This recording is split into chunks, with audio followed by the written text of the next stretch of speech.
Assalamualaikum warahmatullahi wabarakatuh.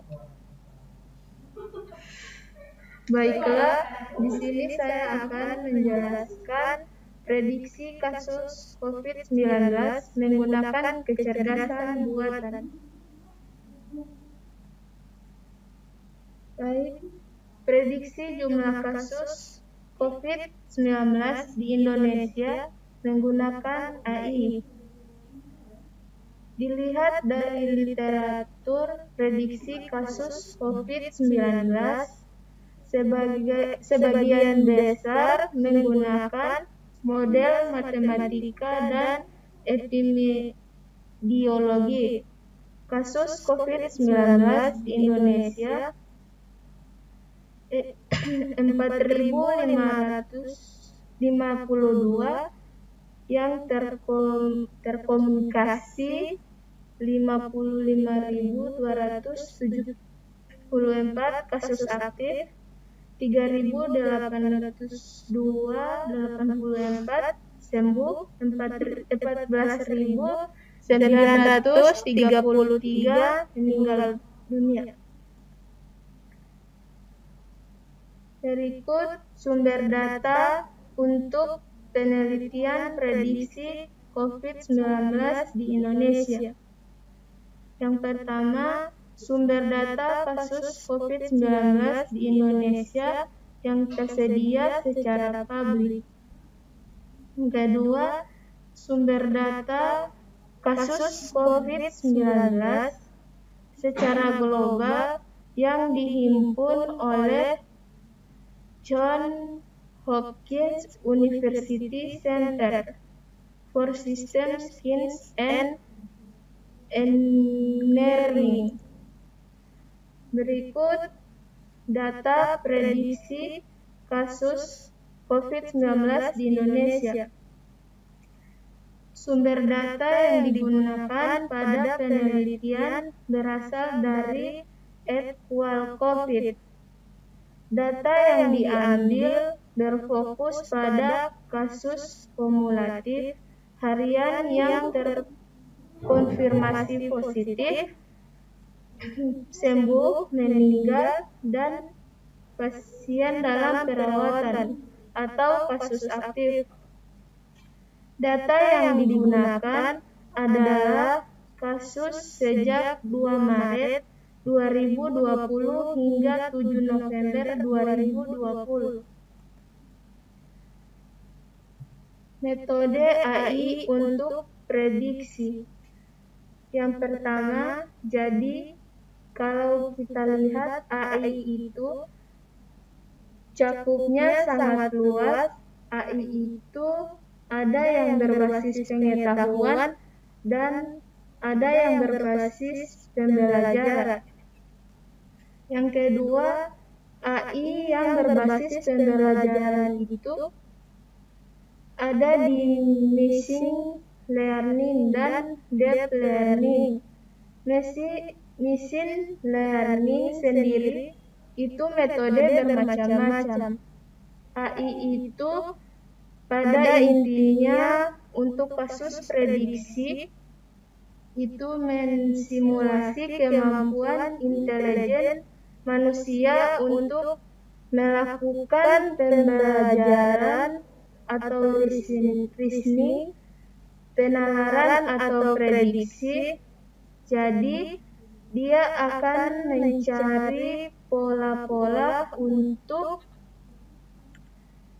belajar dari pola-pola yang dimulai dari data-data masa lampau yang itu akan kita pakai untuk memprediksi suatu peristiwa yang akan datang. Kemudian pada konteks ini, peristiwa yang akan datang bisa dalam jangkauan menit, detik, jam, berikutnya bulan. Kemudian metodenya yang dipakai adalah pembelajaran mesin, bisa di planning tetapi masih pada konteks metode AI. Kemudian Kalau kita cermati, prediksi itu kebanyakan memperkirakan tapi secara sistematis tentang sesuatu yang paling mungkin terjadi di masa yang akan datang. Di masa yang akan datang konteksnya bervariasi lagi, detik, menit, jam, bulan, tahun, yang berdasarkan informasi atau data-data masa lalu yang dimiliki. Selisih antara sesuatu yang terjadi dengan hasil perkiraan dengan metode AI itu diperkecil atau sekecil mungkin. Kemudian pemodelan prediktif dengan kecerdasan artifisial. Pemodelan prediktif adalah praktik pengekstraksi wawan dari kumpulan data yang ada dengan bantuan teknik kecerdasan artifisial AI atau pembelajaran mesin, penambangan data, pemodelan statik, dan menggunakannya untuk memprediksi peristiwa di masa depan.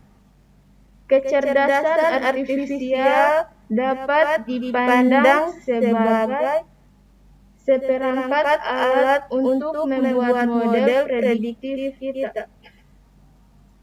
Pemodelan prediktif dan kecerdasan buatan tidak dapat menjamin hasil tetapi dapat membantu meminimalkan risiko dan mengurangi ketidakpastian. Fokus utama kecerdasan artifisial secara otomatis belajar mengenali pola-pola kompleks dan membuat keputusan berdasarkan data. Berikut aplikasi model prediktif. Aplikasi model prediktif bisa dipakai di area mana saja, misalnya area perbankan itu sangat memerlukan, bisa dipakai memprediksi apakah seseorang yang memasukkan kredit itu baik atau tidak. Bisa dipakai juga untuk bidang keuangan untuk melihat resiko melakukan segmentasi customer, misalnya untuk memprediksi harga saham. Ketika kita belajar model prediksi, itu manfaatnya sangat banyak. Berikut secara garis besar metode AI itu terkategori menjadi 4. Yang pertama, klasifikasi mengkategorikan suatu objek pada kelas tertentu. Yang kedua, clustering, pengelompokan. Kalau kita mempunyai sejumlah data akan tersegmentasi jadi beberapa kelompok. Yang ketiga, regression, untuk memprediksi atribut-atribut secara kontinu. Yang keempat, association rules, yaitu penentuan bahwa sejumlah objek itu berasosiasi dengan objek yang lain. Kemudian klasifikasi. Klasifikasi adalah menetapkan item dalam koleksi ke kategori atau kelas target. Tujuan klasifikasi adalah memprediksi target secara akurat untuk setiap kasus dalam data.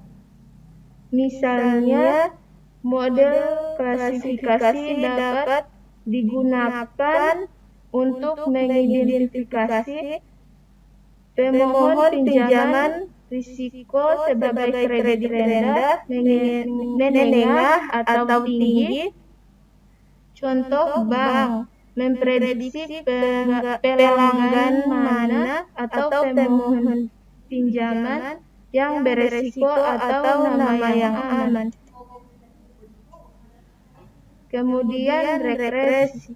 Regresi adalah cara untuk memilih secara matematis variabel mana yang benar-benar berpengaruh, faktor yang mana paling penting, mana yang bisa kita abaikan, bagaimana faktor-faktor tersebut berinteraksi satu sama lain.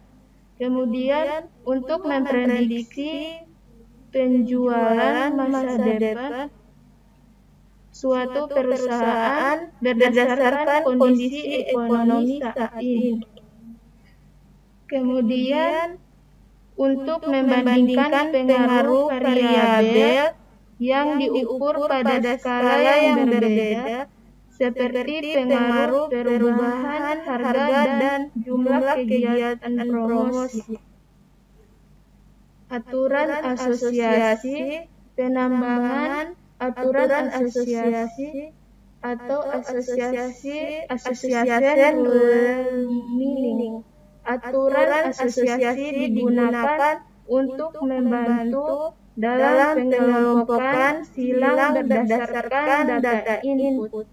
Misalnya, pelanggan yang sering membeli roti dan minuman soda yang sering membeli keripik secara bersama-sama.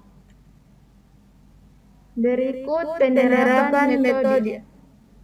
Yang pertama, amati suatu event.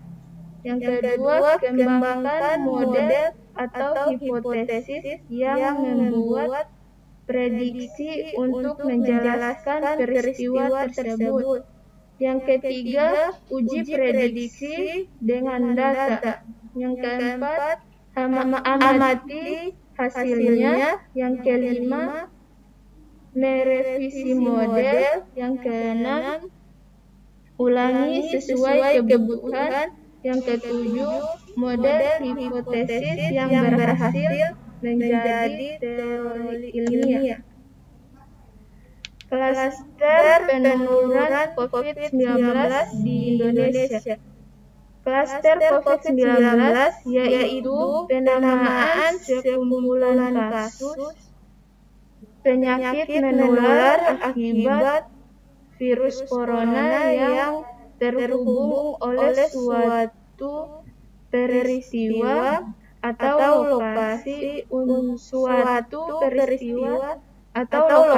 tersebut sebagai klaster apabila setelah diketahui menyumbangkan kasus penularan COVID-19 dalam tingkat yang tinggi.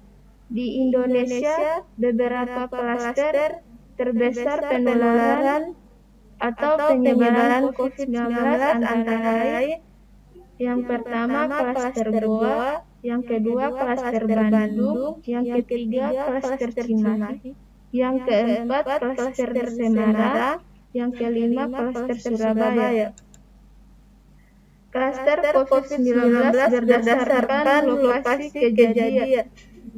Klaster perkantoran, klaster rumah makan, klaster keluarga, klaster pasar, klaster pemukiman, klaster goes. Baik, itulah dari saya. Terima kasih. Wassalamualaikum warahmatullahi wabarakatuh.